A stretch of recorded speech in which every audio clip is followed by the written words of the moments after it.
Hello there, Mrs. C here. I'm an ELL teacher at Florida Connections Academy. Today I'm going over the first grade Language Arts, Unit 8 Amazing Bodies, Lesson 4 Amazing Bodies Right portfolio assignment. For this assignment, you'll be writing about an animal. You'll be sharing real information and true facts about the animal you choose. Let's look at your lesson so we can find out what we should do. Here I see the objective and key words. In this section, you will add a picture to your information text before presenting it. So to present means to tell about a text as people listen. Let's look at an example. Right here, Maria has written her information text and she has added a picture. So you can see the title of her text is A Hair That Hides, and she has a photo of a hare that's using its white fur to hide or camouflage in this white snow. Maria has also included her name, by Maria Gomez. Let's look at the facts and information she shared about that hare. The snowshoe hare is an animal that changes color. It has soft, thick fur. In winter, the hare has white fur. Its fur helps it hide in the snow. In spring, the hare changes color. Its fur turns brown. Its brown fur helps it to hide in the forest when the snow is gone. The color of the snowshoe hare helps it stay safe. So this is an information text because it gives all real facts and details about the snowshoe hare. Let's look at another example. This is Marco's information text. You can see he has two photos of wolves, and his title is Wolves in Groups. He also included his name by Marco Duran. Let's look at his facts and details. Wolves are wild dogs. They live in groups. Their groups are called packs. Wolves find food together. They hunt as a pack. They take care of their pups together. They protect each other. Wolves and packs help each other. So when I read this, I can very easily tell what the topic of this text is, right? The topic is most certainly about wolves. What did you learn about wolves? Well, let's look at that information again. I learned they're wild dogs.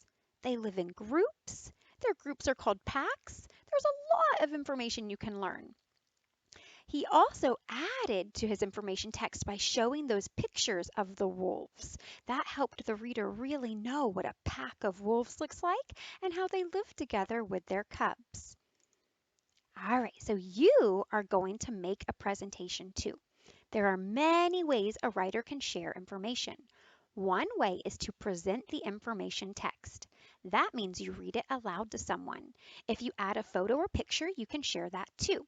So here are some things you should do when you're presenting. Number one, watch out for punctuation marks at the end of each sentence. Remember, you want a little pause or break when you see a period.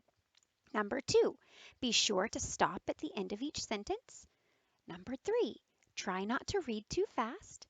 Number four, say each word clearly. And number five, share a photo or picture too. You might have a drawing or illustration, or you might have a real photograph. So let's look at the rubric for this assignment together so we can see what we need to include. We always want to look at this first column so we can get the highest score. So it says our information text should include the topic and give information right in the beginning, right away.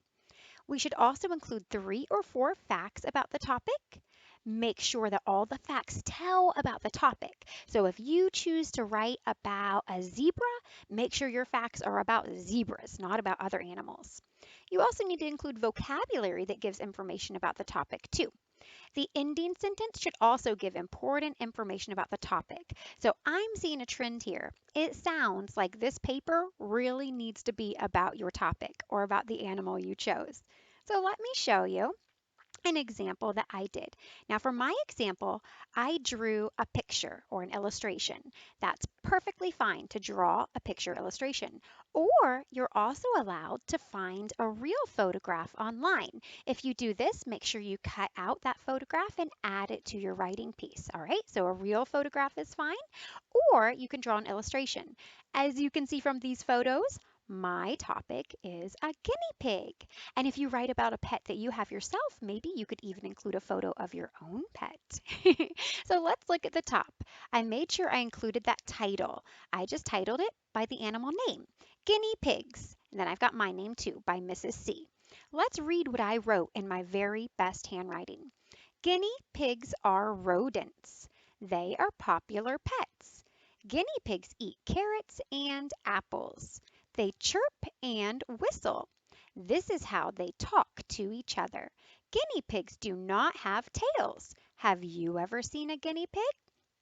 So if I asked you what topic is being explained in my writing, you would know what I was writing about. I'm writing about guinea pigs for sure. If I asked you what information is shared, I've got a lot of true facts and real information. Guinea pigs are rodents. Guinea pigs eat carrots and apples. Guinea pigs do not have tails. And there's even more facts and details in there as well. Remember, you want to make sure you have at least 3 to 4 facts and details to get that best score on your writing. Don't forget your title. Don't forget your illustration or real photograph. Once you're done, let's go back to our lesson. Doot, doot, doot. Once you're done presenting or writing, you're going to read it out loud to your parent or caretaker.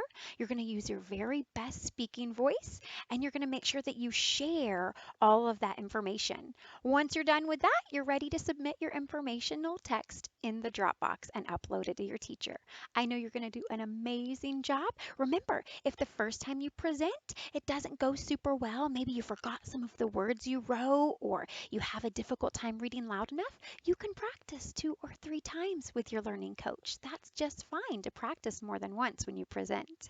I know you're going to do a great job, and I am so proud of all of your hard work. I will see you next time. Goodbye.